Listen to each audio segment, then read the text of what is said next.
Everyone, welcome to the pregame show, our final ride before we are officially in the off season. I'm Tex Homer, joined by Coach Dub, Lando, and Nash Talks Texas. We're going to discuss, guess what? Texas versus Michigan.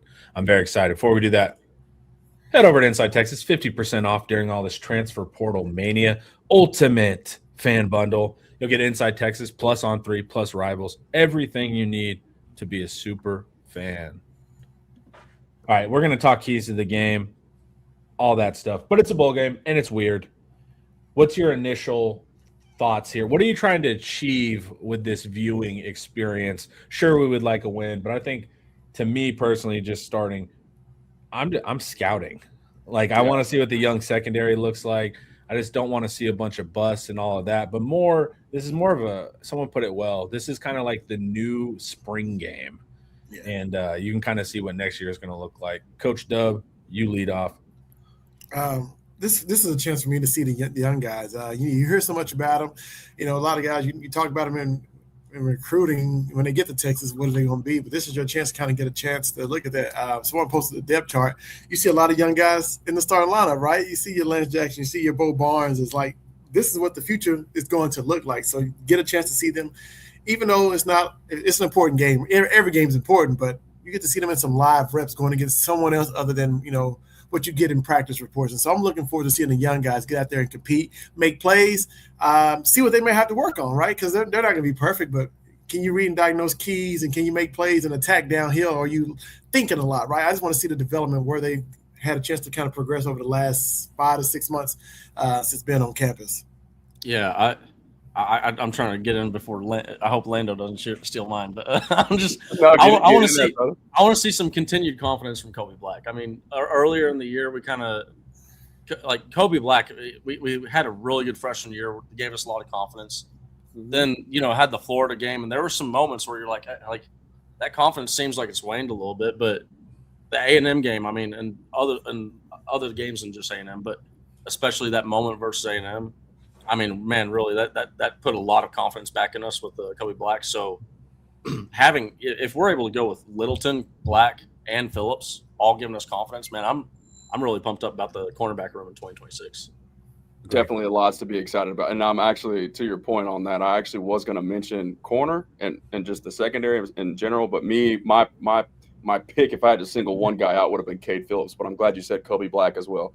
What I'm actually interested into, a little bit different, a slight pivot, is the tight end position, knowing how pivotal it is for the Steve Sarkisian offense in general, but also just with the way that the evolution of the sport of football is going, the direction that it's going, being able to condense and then throw out of those sets it's part of the blueprint for beating Michigan if you're Ohio State, especially most recently, but seeing the fact that Jack Injuries had to spend so much time assisting with the protection this year, he didn't really get to exploit, just being a actual weapon in this offense as a receiver. So I'll be curious to see if they try to entice him to return. And that's going to be something I'm looking forward to. And then also hearing Steve Sarkisian at the podium yesterday mention Nick Townsend was one of the first names that he rattled off when asked about just guys that have really impressed him alongside Dalen McCutcheon as well. But he mentioned Nick Townsend specifically, and I think that was first.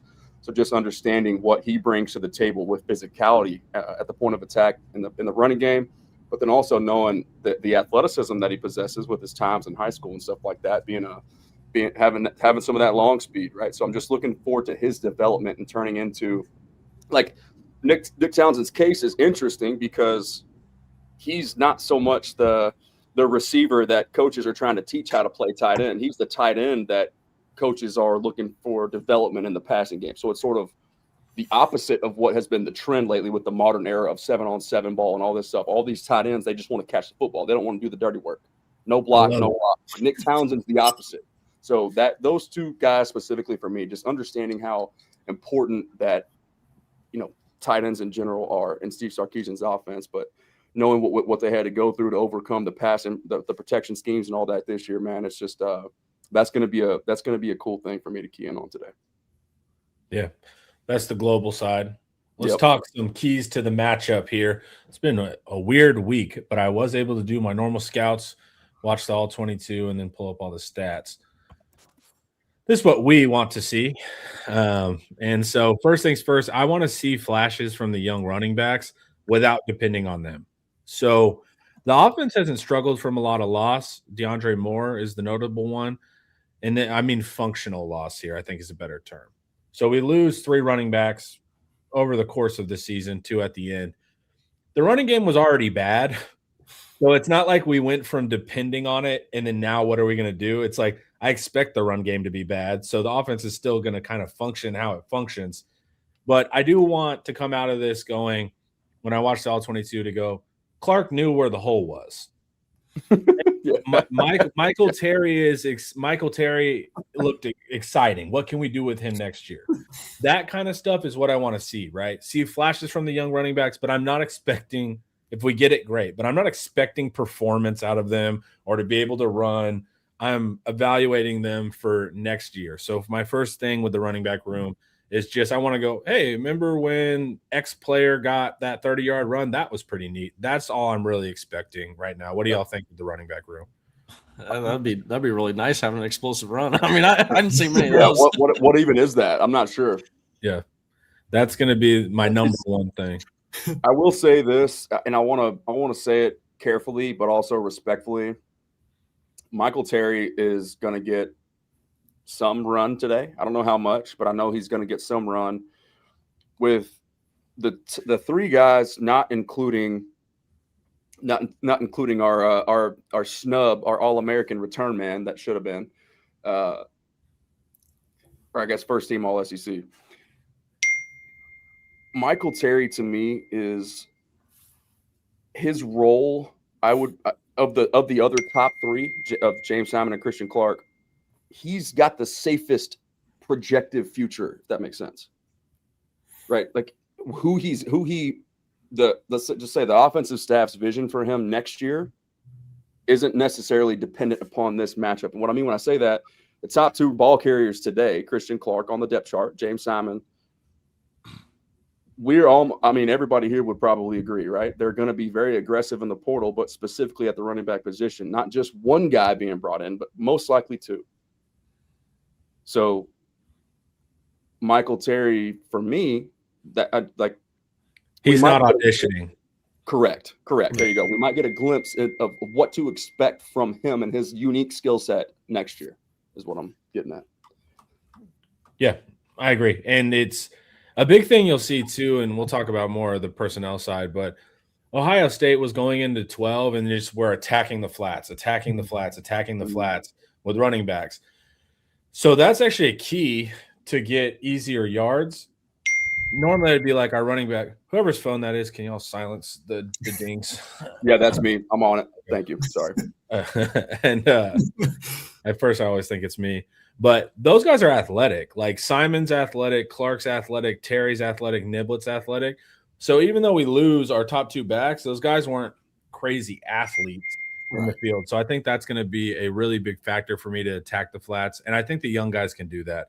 Hey, catch the ball in space and let's see what you do. I think that's a good example. I'm not expecting these guys to put their heads down and drive piles. If they do, great. But it's more for the future. I think Lando made a good point that some of these guys are going to be auditioning because we're targeting at least one elite back and then a number 2 who could also be really, really good as well. So the true running backs that we have, Simon and Clark, they need to have a better day than Terry, which is more of like a functional athlete. Can you be a running back? Are you a slot receiver? He's a little bit more safe. So I thought that was a good point, Lando. Yeah, I was thinking, I want to see which one of the young guys can pick up the blitz and just kind of understand like who's coming and where they're coming from. I want to see because that's going to be important. Because Martindale likes to bring pressure. You never know where it's coming from. So can you have a head on swivel and pick up the right guy and communicate with the offensive line on who you should pick up? Even though we want to see explosive runs and all that stuff, I want to see who can pick up the blitzer because I think that's so important playing running back. And everybody likes to heat us up, right? They think they can get pressure against this offensive line. And can you step up and stick your neck in there and take on a linebacker or defensive end when you need to? I saw a mini clinic by Cody Alexander talking specifically about how Wink Martindale designs a certain blitz called a pick pressure. And all he's trying to do is target the running back. Yes, That's all he's trying. He's loading the front, getting you to slide where he wants, and then they're going to send that linebacker right at the running back. And that's some of the questions. And Paul's like overloading one side to make sure that he gets isolated. Yeah. So you get the slide to that side, and then you can send the linebacker. So yeah, they're going to test that. And why wouldn't you? And Paul's been pounding the table. He's like, man, keep Nick Townsend. He's like, don't even try this with the running backs. Like the running back, get to the flats. Like you're the outlet. Like get out of here, man. And then if you want have heavy metal Nick Townsend back there as a personal escort for Arch, do something like that. Because I think if you are trying to rely on running back protection too much, I think that's because these are young players too. It's not just players that were buried on the depth chart. They're buried on the depth chart because they're young and inexperienced. Right. Asking them to pick up blitzes from a guy that's known for his blitz design, where he's singling you out to attack you, probably not wise. Yeah, I need a psychopath blocking for that. Yeah, that's Nick Townsend. Yeah, so that's kind of all with the running backs. I want to see you guys out in the flats. If there's a hole there, pick me up some yards, but it's not part of my strategy that Texas has to run to win this game. Right. What's my strategy? Win through the air next. So Arch, a little bit of Arch hero ball, and Arch's style is kind of Arch hero ball anyway. So I don't think I'm asking him to do too much. He's been the offense, but I think you got to win through the air. And if you look at Michigan's pass defense, let me pull this real quick. Their passing defense explosivity. They are third in the country here at pass defense explosivity, and it's because they're a too high defense, and they're a zone blitz defense. So even when they're blitzing, they're still dropping 7 in coverage, right? That's their main thing, keep it in front of you.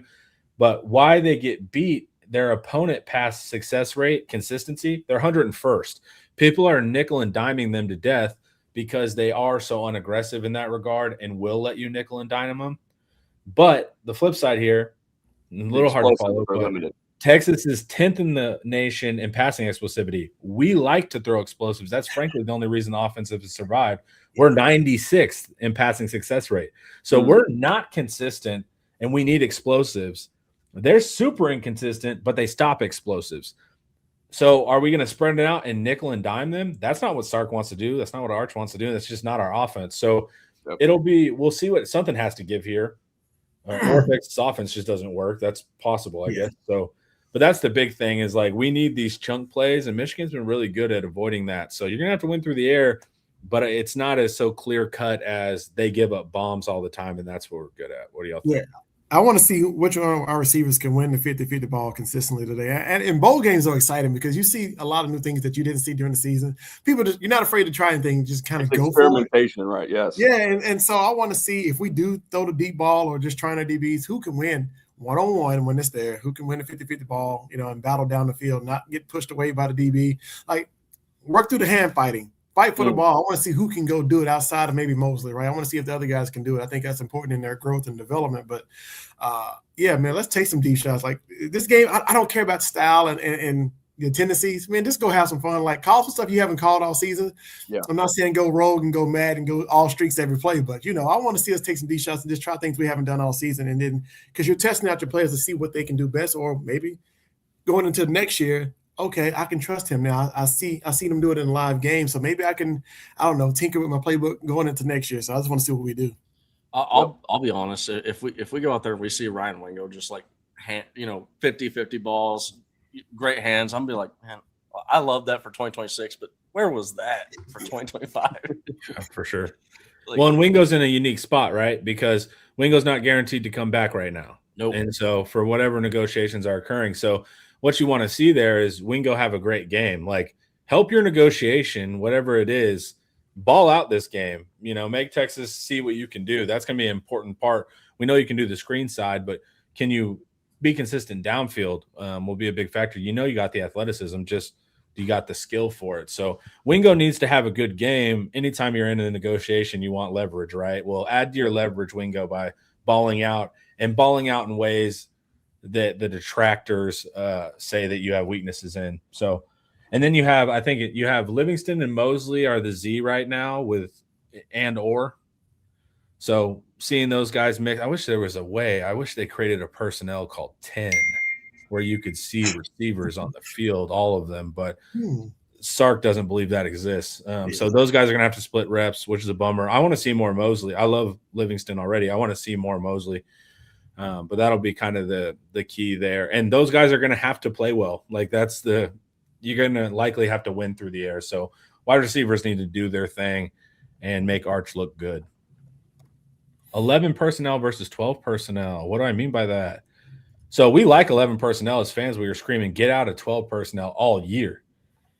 Well, Michigan matches 12 personnel religiously with a 3-4 base, a slower, heavier defense. What a lot of teams have done is they're getting into 12 personnel. Michigan will go into their slower, heavier personnel, and then they're just using that against them and using speed to the flats and that kind of stuff. So I actually wouldn't be surprised and or mad if I see Sark come out in 12 personnel. But injuries and Townsend, it's not truly 12. It's 12 personnel only in name, but you're using Townsend and injuries as receivers. So get them big and heavy, and then use those tight ends as receivers and still win through the air in that regard. So that's something I'm looking for. If I'm Michigan, I'm going to be inflexible. And we talked about this on several shows. I don't think you can run Texas. First off, you couldn't run with your starters, and now you don't got starter. So guess what? Going 12 personnel, I don't care. I'm going to stay in nickel, and I'm going to keep too high. But Michigan hasn't done that. They've honored the personnel. But if I'm Wink, I'm not respecting Texas's run game at all until you show me. So I wouldn't even change my personnel. I'd stay in nickel, but we'll have to see about that. That's a counter to us. That's an interesting chess match thought right there. I haven't really considered that yet, but I kind of like what you're from Wink's perspective. That makes sense to me. Yep. So we'll see if he does it, but that's the big thing between 11 and 12 personnel. I'm sure we'll see on Twitter, like 12 personnel. What are they doing? But it's actually a smart move if you can get Michigan to slow down and have less secondary bodies, so the wide receivers can win more. It sounds like a Ryan Niblett, just hell of a game for him coming up. Well, that exactly, Nash. Like you can take advantage of the flats by putting your fast guys out there like that, even though it's 12 personnel and heavy. So Ohio State would do that. That was their whole game plan. That Ohio State's they finally learned their lesson, right? 4 years in a row, I think it was, right? Whatever it was. They tried to beat Michigan at their own game instead of doing things their way. It's like, what are you doing? Yeah, and UM in a lot of ways would stay in the too high anytime they went 11, but Ohio State's a boring offense. Anytime I watch them, I'm like, these Big 10 teams are scared. Like they play so conservatively, and Michigan does too. When we talk about their offense, like they don't trust Underwood at all. Yeah, and you even see that with saying it's just like they're like winning by mark. They're acting like they don't have extreme talent advantages in how they play. It's very weird. They also have 4 first-round picks on their defense, so I honestly kind of understand favoring that mentality. You got a first-year starter as a quarterback. I would be a little bit more reserved as well. But no, I understand what your point is on that too, Homer. That makes sense to me. I'm like, you're Ohio State, dude. Like, throw that thing around, dude. Like, that thing real. And that's the funny thing is, he almost was a Heisman finalist with kind of a very conservative. Yeah, training wheels on, man. Training wheels on.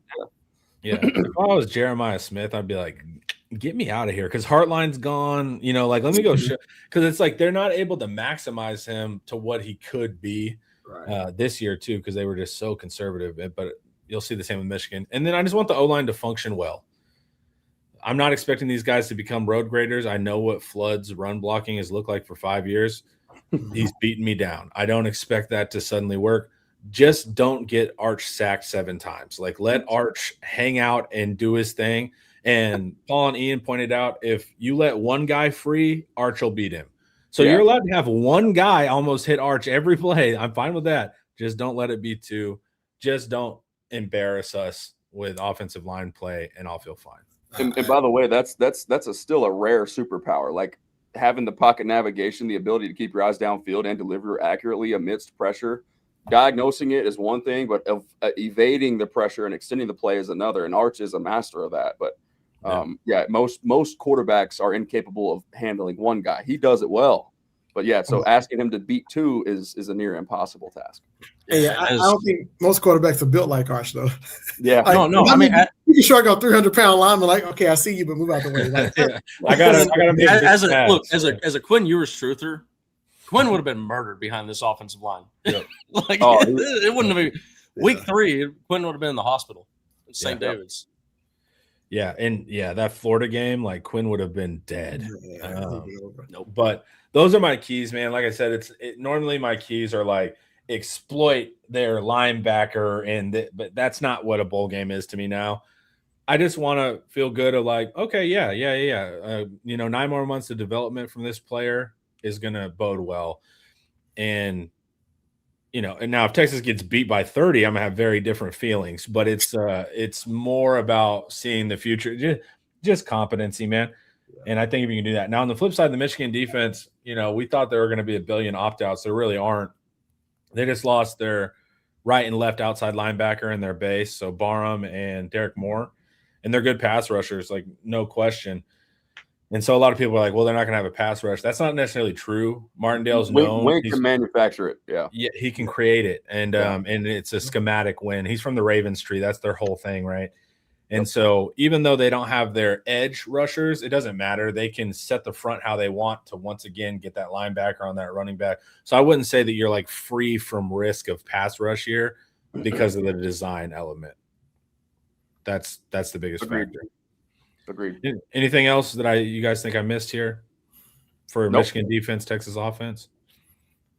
Nope. We hit everything. We hit the wide receiver, running back, tight end, and offense. I do want to touch. I kind of posted it as a just a note in the chat so I don't forget. Well, we can touch on it later if you think it fits better elsewhere. Just the psychological component of the opt-outs in general, and just the team in general that wants to be there more is generally the team that's going to win these types of games. So how invested are all the veteran, Michigan's got their squad almost fully intact, right? We just touched on that. How excited and invested are they? That's going to be, that program has gone through a lot in the last 3 weeks, and we saw Biff Poggi allude to that in rather in-depth detail yesterday, to the point of almost sounding to me like an outsider, almost as if an excuse, like building in the fail-safe for if and when they don't perform well. Maybe too honest, because when I was on the trail listening to the Mac podcast he did that pissed off all of Michigan world. Okay, and he was so open on just like, we're a wreck right now. Like there's a lot of cultural rot, and like that's how it came off to me as well. It was almost, and it was a breath of fresh air. I'm like, wow, a coach actually being honest. But even I was like, hey man, I think you're being a little too forthcoming. At least sell the fight a little bit better. Right? Yeah, sell the fight a little bit better. And then he said that, we're worried about 25 opt-outs, and then really they only have 3. So it's not even like he was super accurate in when he was doing that. But that's a big factor. Before we keep going, though, guys, let's hear a quick word from Academy. Fast one. Same-day delivery powered by DoorDash. We will go on to defense next, but I'm going to hop off the screen for like 2 minutes. I keep having this with my house alarm going off. So let me see if I can shut that off. You great gentlemen, talk amongst yourself about Michigan and Texas in the meantime. All right. See you guys in a couple minutes. We can build off of that. Yeah, I was going to say this feels like a great spot to talk about the mental side of it. Yeah. Let's do it. Building off of that, right? So Texas is technically the younger team in this matchup. Lots of young guys that haven't really had a ton of experience in this matchup. But in my opinion, maybe this is the optimist in me. Maybe that means that Texas wants to be there more, just simply because most of their personnel has to prove something. I don't know if that's how you guys see it or not, but that's kind of where my head goes. Especially on the offensive side, I think that especially when you're looking at the wide receivers, right? I mean, that goes for the running backs too. I mean, these guys especially with the running backs, it's almost like not even their. It is an audition, but it's the audition for the audition, right? Because they're just sitting there saying, like, if they have a good game right now, let's say James Simon goes 150 yards or something like that, some crazy, has an amazing game, right? Well, they're still going to go out there and they're still going to get a stud. They're still going to get a depth guy. And then now it's, okay, James, now you get a little bit more of a look in the spring, right? When we're actually auditioning for the lead role. Maybe we'll give you a little bit more of a look. So, right, with the running backs, it's not even It's like the audition, but the wide receivers is a little bit different because it's like, hey, especially if you're like a Ryan Wingo, you get to go out there and say, hey, y'all need to keep me. Yeah. like don't get it twisted. I'm still that guy, right? Like I'm Mhm. athletic as all get out, and then he's one of the guys that like Steve Sarkisian. You can see like all year long, Steve Sarkisian kept getting tempted with the athleticism of Ryan Wingo, and he kept going back to that well of Ryan Wingo, even if it wasn't performing. You saw Arch Manning. Arch Manning knew that was his best wide receiver. You saw, in my opinion, the UTEP game. If you watch that game, goes down the rabbit hole of the UTEP game that it went down because Arch Manning kept trying to force the ball to Ryan Wingo. He just kept trying to force that thing. He kept trying to press the issue to Ryan Wingo, and then I'd actually forgotten about that game. And now that you mention it, though, that's sorry to bring it up. Yeah, sorry to jog that memory. You know, though, young guys play with a different energy than a lot of vets. Like it's 100 miles an hour, even if they're doing the wrong thing. So it's so fun to watch younger guys play because they're trying to prove themselves. They're trying to do everything right. They're trying to slow down and think, okay, what am I supposed to do in this play? And then they're going 100 miles an hour.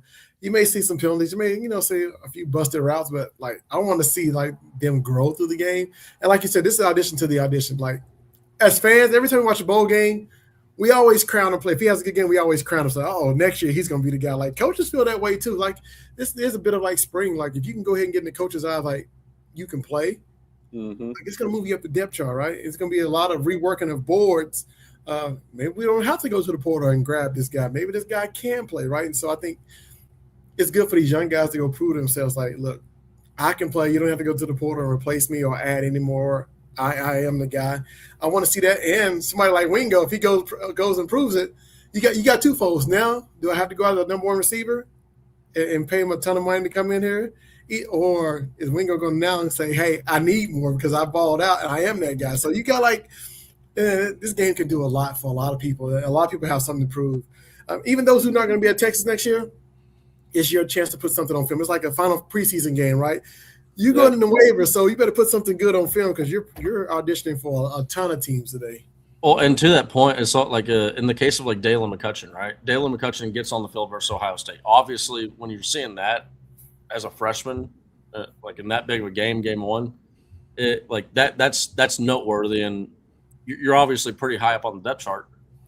I feel like, and I'm not saying that this is what happened, right? But typically, you're probably going to be more reserved, right? You're not going to want to be as aggressive because you don't want to make that mistake that maybe bumps you down the depth chart.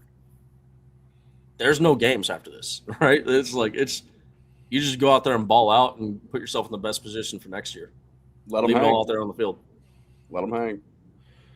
No, you need a number one receiver either way. I agree. The tricky part with the number one receiver argument, if you bring that in, does that complicate the Wingo situation further? And so it's when people see themselves as a number one receiver and then in the portal, you bring in a number one receiver, what happens there? So the fun world of college football, man, it's got to be an absolute nightmare now. I only caught the end of that, but I agree with everything you guys said in my absence. I have this, it's called like a Home Pro thing that is a sensor for all my windows. So like batteries will go out on the windows, but they'll beep every 2 hours to tell you to change the batteries, but they go out at different times. And so you end up just getting alarms throughout the day. It drives me insane. So it's the home amateur now, not the home pro. Then? Yeah, thing's not a pro at all. It just annoys you to death. Modern problems. Need to go and get this very specific battery. Who was the number one receiver when Worthy and A.J. Mitchell were lining up? That was the eternal argument. I was always arguing AD is the number one, but number one is kind of. It doesn't mean the most targeted to me. When I say a number one receiver, I'm also kind of talking about an archetype or a player type. And so when I say like a number one, what I mean is like a go up and get it guy. Yeah, like that's when I think of a number one. It's not purely who can line who's the best. Who's in my opinion who's the best suited to beat press man cover. Who can get off in a one-on-one matchup and win? Right. Regardless of who's lining up across from game on the line, right? Game on the line, and you saw that with AD several, like the TCU backed up in our own end zone fade. Yep. When we tried to beat, I can't remember who it was. Was it Washington on the last play? they targeted AD. We missed the throw. I think it was that game. But why did they target AD with the game on the line, right? That's the proof of a number one receiver to me is, hey, we're about to lose. Who's going to most likely to come down with it? And if you also listen to Jordan Whittington's kind of talked about that play. He said when they were jogging up to the line, like they were like, we won the game. Like they had the feeling that the game was in the bag already when that play was called. So the ironic part about the whole Worthy and AD Mitchell thing is they both ran the exact same percentage of routes. Like their percentage of snaps on the field, they both ran 96.3% of routes. So I mean, they clearly were both seen as. I think in that case it's like a 1A, 1B. Well, the biggest factor too. You need two of those guys. Like you get a number one receiver, that's great. Defenses will adjust. The scary teams have Worthy and AD. So we're like, hey, we need a number one receiver in the portal. That's great. And I agree. But one of Wingo, Livingston, and Mosley has to activate to a true – it's Carnell Tate and Jeremiah Smith. They make each other better. You need two of those threats. So it's not even just about having a number one receiver. It's really about having – two number one receivers. Now you're in a crazy position to dominate. or have it like 20 like the 20 teens Bamas where you got Ruggs, Waddle, and Smith all along. Sark tried to be going, man. I miss those days. Yeah. So that's the big key is really you need two. So we can argue AD and Worthy, but the reality is you needed both of them to have that success and both different play styles, right? Even Golden Bond was a similar tune. Yeah, that was the goal, right? Was to have you want speed, you want to attack that way, but you also want your contested catch guy. I'm not saying we're getting Cam Coleman. That's not what I'm saying. But like Cam Coleman's a contested catch guy, so it crystallized. And then you have Wingo who can run the speed screens. Yeah. Now you're talking one without the other. I would still you want the vertical guy first if you have to pick, but really you want both of those ways to attack. Yep. Now too, it's different because like I said, we talk about the evolution of the sport where used to your number one receiver was just the traditional X, and he played to most for 70% of the snaps he's lined up to one side of the field, right? But now coordinators are just so crafty, they're having to meet defensive coordinators at their own chess match. So to avoid press man and bracket coverage and stuff like that, they're putting their true number one. They're putting him in motion as the move player, or just lining him up in the slot and giving him free releases. So there's all different kinds of ways to look for those signs. But I think what we mentioned was, okay, who's the guy that lines up everywhere? Who's the guy that can consistently win off the line? Who's the guy that can high point the football? And like Homer mentioned, who is the guy that they're targeting in key, pivotal, like game-changing situational moments? Those are all the tells to look for, and as far as who is the number one. But yes, for right now, moving forward, there does need to be that other guy that can consistently win opposite Wingo. I completely agree with that. Yeah. I don't even think Wingo's that guy though. I don't think I think it can be Mosley out of anybody. I feel like he has the only ability. To me, watching it, I feel like Mosley the only one that can win one-on-one that I trust. That's what I mean. Like, yes, yes. I don't know. Do you need to go? Do you need to go say get a Cam Coleman if you feel like Mosley can be there? Because he was injured, so we didn't get to see much of him. But when he was out there, like he was making some clutch catches in tough situations, even for the Georgias, in Florida. They missed him, but he's the most skilled. He can set guys up downfield. He can. So do you have to go over? Because I got the Jimmy Justin model I kind of wrote about earlier in the week. Like, I'm not going to pay a lot of money for a 1-year rental in Coleman when I feel like maybe I might have the guy on the roster. Maybe I go get two guys that can come in the room for the price of one. Maybe I don't know. Like, I don't know, man. No, Coach. On the board, you've been pointing out like when the idea was we were only getting one running back, now we're getting two. So I think you ultimately won, right?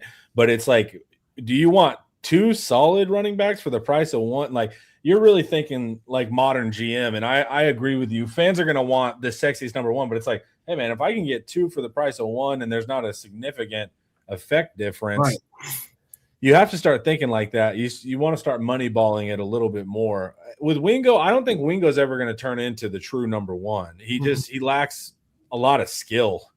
He's just really impressive athlete. So I like Wingo as a number two option that I always have a way to dump off to the screen. But I need that guy downfield that is winning and setting up. And Mosley's shown that.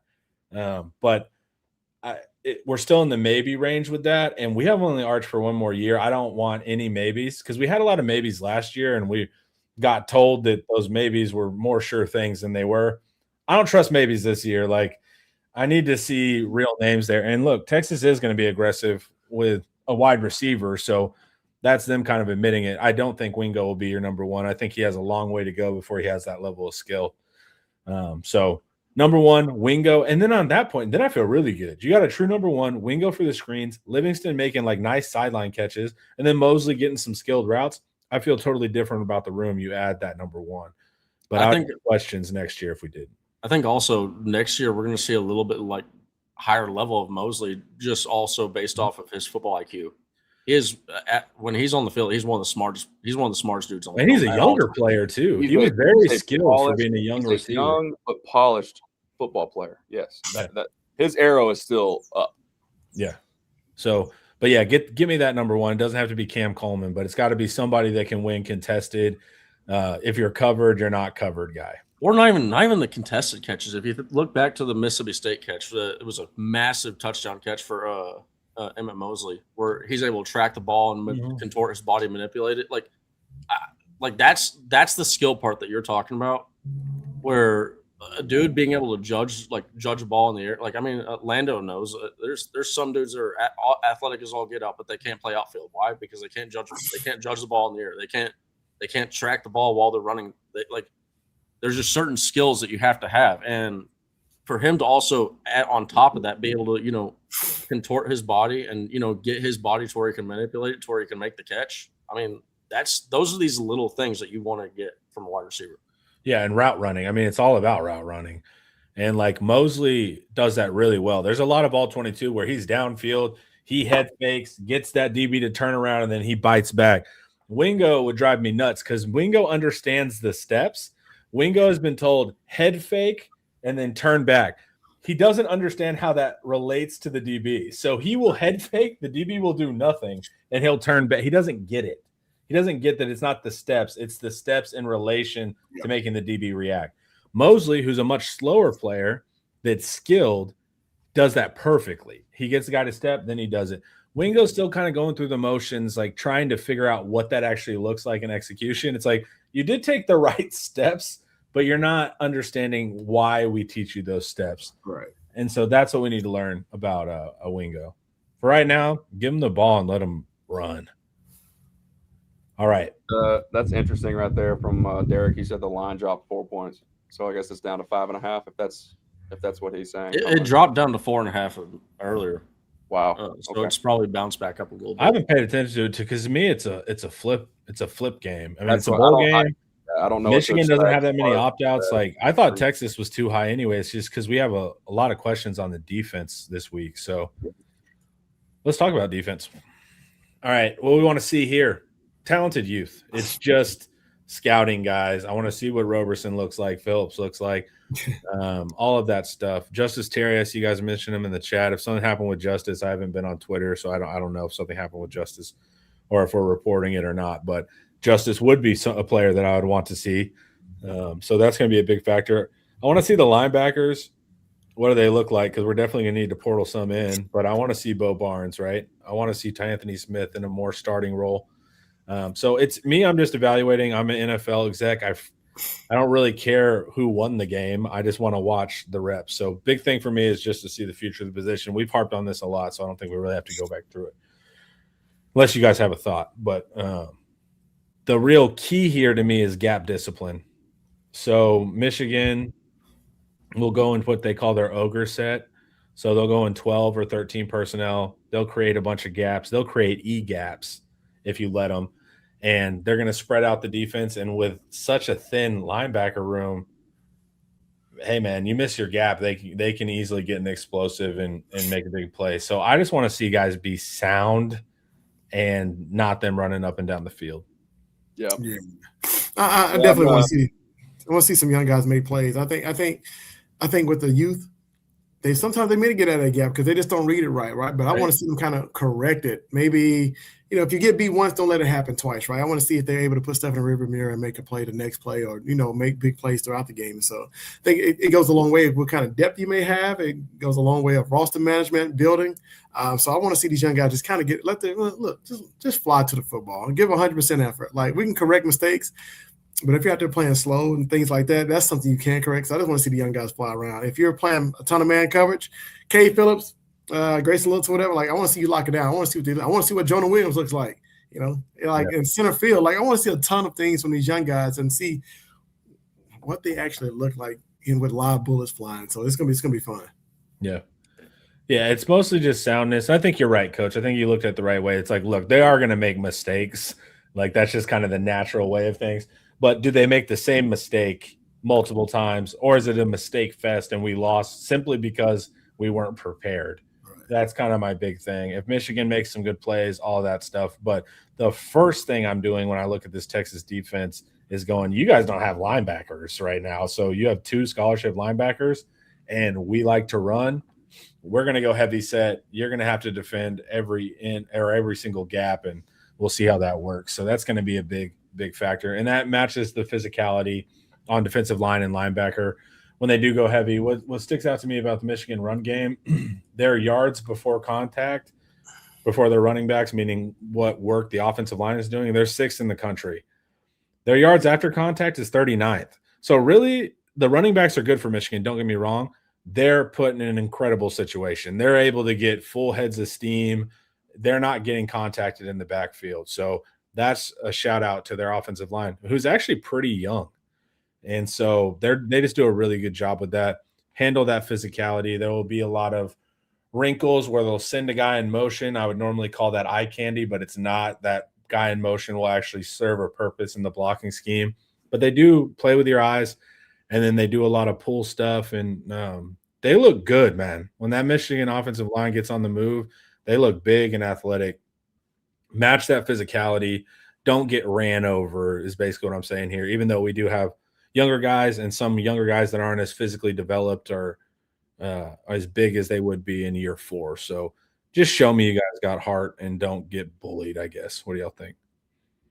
It'd be funny if one of you took the opposite side and were like, no, I want to see us get bullied. There's really not much for y'all to say, but no, it's going to be. I think that this is also when you're missing Michael Taft. What Michael Taft was so good at doing before he got injured. Once he got injured, kind of sucked because he started to miss some tackles. But he was such a huge presence for us in the back end that if any runs broke through the first and second lines, you had Michael Taft back there to stop it. So I want to see can Jelani McDonald, can Jonah Williams, can these guys go ahead and do that? Because Phil Simi, it's plenty athletic. Athleticism with those 3 dudes is through the roof. Can you put it on the tape and get the job done? Yeah, Lando, we were just talking about they're a running team. They create a lot of gaps. The offensive line's the real deal. They're physical. So we just want to see our younger defensive line and linebackers match that intensity. You just don't want to see bully ball occur, which I'm sure you agree with. 100%, yeah. Coverage soundness. Texas didn't do that even with our starters. So that's the key. Now, Nansen's a different style. He would be much more in dime personnel, so a lot more DBs when he was at Arizona, right?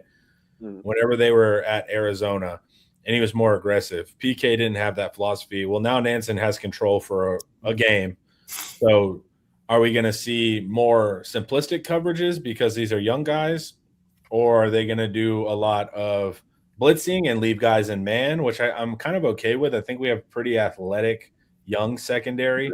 I think man might even be easier to say, Cade Phillips, your guy, let's go. Listen, listen, these guys come like they're recruited. We had this conversation to the T, and I agree completely with you, Homer. Like, they're recruited with that mentality. Like, hey, I'm in your face. I'm pressing you. I'm playing ball. This is junkyard dog style football, And we sort of that mindset was reinforced when we learned the news of Pete Kwiatkowski and obviously Muschamp replacing him. But then just thinking about it, right? If you can eliminate youthful thinking mistakes by playing less zone coverage, right? And like you can be simple but still aggressive. That's a thing that exists in the sport. You know, you don't have to be conservative and simple. You can be aggressive and simple. That works. You can do that. So that's why I kind of I've teased the idea of, just because I guess my brain has been Cowboys centric, but discussing Brian Flores and understanding his scheme. Homer, I know you're familiar with Cody. He's a blast, dude. He's one of the few NFL coordinators that I watch a lot of. Yeah, man. He's unique. He's unique, but he's uniquely aggressive with his approach on early downs, right? He's trying to load the box, like in its simplest form. His philosophy is load the box, create one-on-one matchups with heavy fronts, meaning 5 or 6 man fronts. Even play to the point of playing a solo linebacker at the second level. But he is trying to discourage you from running the football early. That's what this Michigan team wants to do. There's 5 games this year in which Bryce Underwood threw for 150 yards or less, 2 in which he threw for under 100. They're not a spread you out and rip it team. Now, we're talking about, auditioning for Texas. If you're Michigan, do you try to forfeit who you are and who you had to be to try to win games this year, just to try to maximize your $8 million investment in the quarterback that you brought in? You got to get his feet wet, hold his feet to the fire at some point. He's going to have to play the position differently. You can't keep the training wheels on him for his entire career. It's got to happen at some point. Why not now? Right? So doing experimentation, doing things that you otherwise wouldn't do. But for me, like just thinking about them playing their particular style, if you're Johnny Nansen and company, right? Let's experiment with the 5-6 man front, especially knowing what we know now about Texas and their linebacker position. You're weak there, so load up on the deeper part of your front 7, which is the front, the defensive line in general, and let's just go have some fun, man. Create one-on-one matchups, try to discourage them from running it, but cut it loose. Yeah, well, and their new coordinator said, "Look, I want to spread it out a little bit more." And then we had a Michigan insider on a video earlier today. And he was saying the games where Michigan spread it out more were the games where Sharon was suspended. So whenever the staff without Sharon gets their hands on it, they want to pass more. They want to let Bryce Underwood do his thing more. So we could see that. Now, I hope they do today, personally. I hope they do. And it leads into the next point. So take advantage of Underwood's inexperience. There you go. He's not reading anything. Everything is single read. Okay. Look at the route stem, man. Pay attention to the route tree. There is no route tree. His route trees are straight lines. And so it's a straight line inside receiver. It's a straight line seam or it's a fade. Yeah. And he does not care or has any qualms. He will throw it regardless. I've seen him several times throw into triple coverage and complete it because his arm's special. Yeah. But his receiver literally was surrounded by 3 Ohio State. You would never tell your player to throw that football. No. And he doesn't even care because he knows I've been told to throw a seam on this. He doesn't even think. And so he just throws it. And sometimes he will complete it because he does have a special arm. And and he's a special player. I'm really excited. What does Bryce Underwood look like in year 3? But right now, he'll just roll out, throw it to the middle route on flood. Throw the seam if it's open. Now, if we're doing the coverage soundness thing, if we do that thing where we were vacating the middle of the field, so there's 20 yards open in the middle of the field, Bryce is going to be able to throw to guys easy. If you play man, you can solve that. So if you're just giving it to him over the middle, anybody can complete that. There's a cut. Hey, I might go 50% completion. I'll go out there and I'll hit some layups. I'm not go 70, but I'll go 50. Yeah. But that's the big thing with him. It's not an advanced passing system. He's not reading the field. Where his eyes are going is where the ball is going. So that's the big thing with being sound. He's not advanced in looking off safeties, and they don't call concepts that would even require him to read anything significant. So as soon as he turns his eyes, that's where the ball's going. Go and get it. Take advantage of that inexperience, and he's limited by his scheme, but also just his youth. So he's special, there's no doubt. He has some ability to scramble. He's still a pass-first quarterback. When he rolls out, he will look to get the ball to a receiver, which is credit to him. But he's also a special athlete. He can scramble a little bit, but I'm just wary of the fast black quarterback always will run. He that's not the case with him. He will actually look to pass first, but he absolutely has the ability to gash you. if you're not sound. But Did y'all catch? He gets nervous. I mean, he gets nervous. It's crazy because if you look at like his touchdown to interception ratio, it's horrific. It's dang near the Iowa quarterback that's playing right now. I mean, so it's just the training wheels have obviously been on all year long, but he just hasn't been getting the ball in the end zone through the air. I really want to see our defensive backs kind of play really aggressive against this. Well, I keep saying, like, take him off the leash. And I said that during the OU game, and then they tried, and it looked bad. So there's probably a reason he's not off the leash. I get that. But, they're in 11 personnel a fair amount. I mean, they're not like just – I think like 60% of the time they are in 11. They'll just run out of 11. But they're not going to kill you. Andrew Marsh, he's been a really good contested receiver. A lot of their receivers, they're not scary downfield athletes, but they'll go up and get it.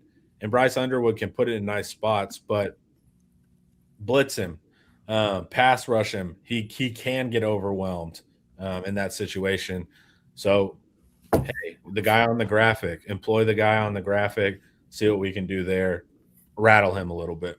Yeah, I was going to say something. Do you see? You think we run many match coverages this game? Because and we do that. I think that's what guys got to think a lot, and the young guys probably won't do that. I see us playing man, and maybe it's like basic cover 2 or Tampa 2. That's what I was saying. You could be country cover 3 and still simple. Yeah. We get into we got to match routes. I feel like we'll get into a lot of trouble, which I don't think he can read anyway, regardless. But I think we'll bust it, and somebody may come open. So I think. But you want to see if the young guys can handle some of that, because you don't want them to just be so basic to where, like, you feel like you got to put training wheels on them. But I want to see what they can handle mentally as well. I don't know. I'm kind of in the middle of that because I want to see them do some complex things. You want them to think, handle it, but I'm trying to win the game and keep it simple and let them play fast and let them play loose too. So I don't know. I'm kind of in the middle on that. Yeah, I'll help you on that one. I can see. I'll wait for the complex stuff till 2026. Well, yeah, you got all spring and fall. You got all spring and fall to think about it. Well, Muschamp's going to match them. Like they're going to play a lot of man match, even in their quarters look. So, I mean, you'll get a lot of that if this then that rules, and they will lock on. But I agree. I mean, I don't want it to be so basic that I get surprised next year if we do something complex and they have no idea what's going on. So I do want to see a little bit of stuff, but really, man, I like the simplicity of it. But Nansen, his style is not simple. His style, simple and man, sure, but he'll go after you. I want to see if they do that because Underwood has gotten a little bit shaky when people fire at him. So that would be the big thing. I'm trying to think more of their offense. Their second string back after Justice Haynes went down has been just as effective, if not more, in yards per carry. He's a really, really solid back. It's easy to look great, though, because, like I said, the yards before carry is like 6th in the country with this offensive line. So I was about to say, you get downhill effectively before you even you have all the advantages to be a good runner. But that'll be the big factor. And then the receivers will pop up occasionally. Yeah, that's another way to you mitigate the potential of just having offensive lines like Michigan's just duo combo and climbing at you all day long.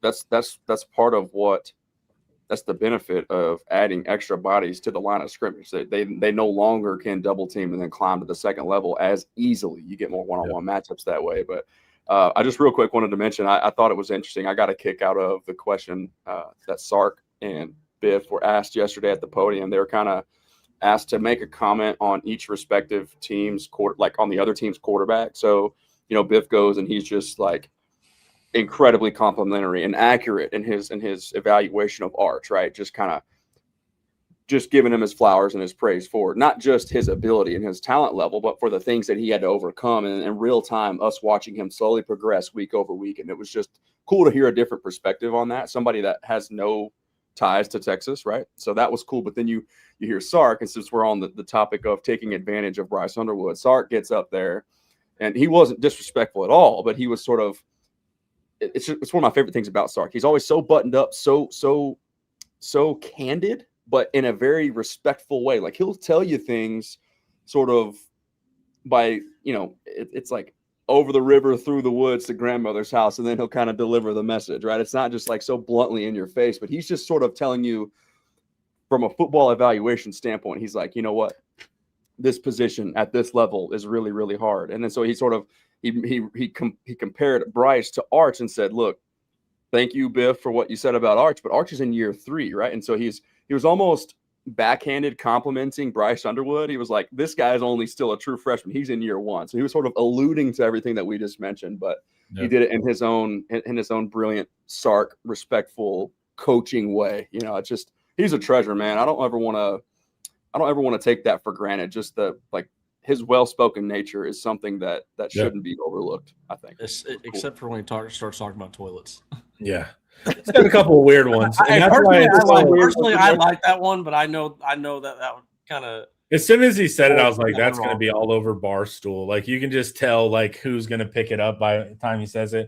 Or, you know, all you have to do is ask him, like, what do you think of the state of modern college football? And he'll give you, like, 30 minutes on the state of college football that I always think is funny. But, I mean, look, Sark's not the – if you're a guy that – like, if you're trying to ask him for advice, right? But you're wanting, like, you want the advice that you want to hear. Don't ask Sark. Don't ask him. Yeah. But my big thing here is people asked predictions earlier. I don't know, man.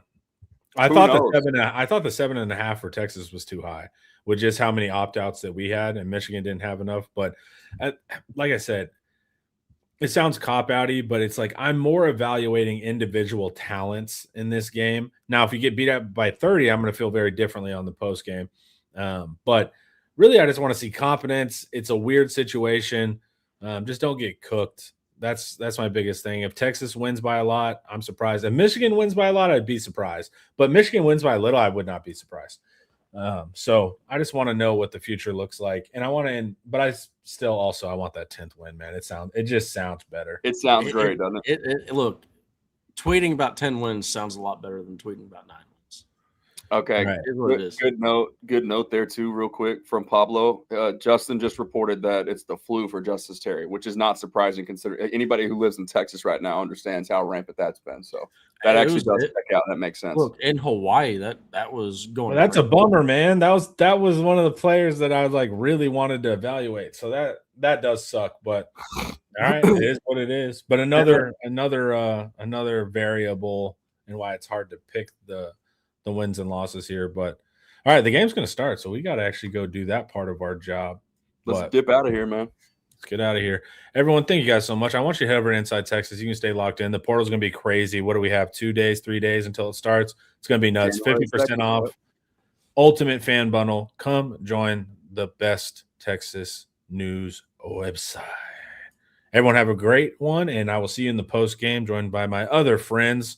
Let's go get the dub. This was brought to you by Academy Sports and Outdoors. Later, y'all.